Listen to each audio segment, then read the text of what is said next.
ঋতব্রত শিবিরের শিউলি সাহাকে নিয়ে কুরুচিপূর্ণ পোস্ট এবং অভিষেক ঘনিষ্ঠ আসিফ ইকবাল ওরফে টয়কে গ্রেফতার করলো কেশপুরে পূর্ত কর্মাধ্যক্ষ এই আসিফ ইকবাল। তথ্য প্রযুক্তি আইনের ধারায় গ্রেফতার। 2021-এর তোলাবাজি মামলাতেও একে অ্যারেস্ট করা হয়েছিল। কথা বলবো, যোগাযোগ করেছি প্রতিনিধি পিয়ালি মিত্রের সঙ্গে। পিয়ালি, এই আসিফ ইকবাল সম্পর্কে আর কি তথ্য সামনে আসছে, কি জানা যাচ্ছে? দেখো, এই আসিফ ইকবাল কেশপুর এলাকার যথেষ্ট প্রভাবশালী নেতা। পুলিশেরও বিভিন্ন মঞ্চে তাকে অতীতে দেখা গিয়েছে এবং অভিষেক বন্দ্যোপাধ্যায়ের ঘনিষ্ঠ।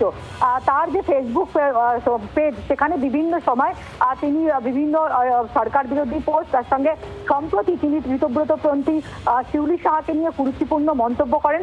মুখ্যমন্ত্রী শুভেন্দু অধিকারীকে নিয়েও কুরুচিপূর্ণ মন্তব্য করেছিলেন এবং তার ভিত্তিতেই পুলিশ একটি মামলা রুজু করে এবং মামলা রুজু করে আসিফ ইকবালকে এই মামলাতে, অর্থাৎ টেকনোলজি অ্যাক্টের যে মামলা, সেই মামলাতে তাকে গ্রেফতার করেছে। এবং এর পাশাপাশি 2021-এ তার বিরুদ্ধে একটি তোলাবাজি মামলা, সেই মামলাতেও তাকে শোন অ্যারেস্ট করা হয়েছে। ধন্যবাদ।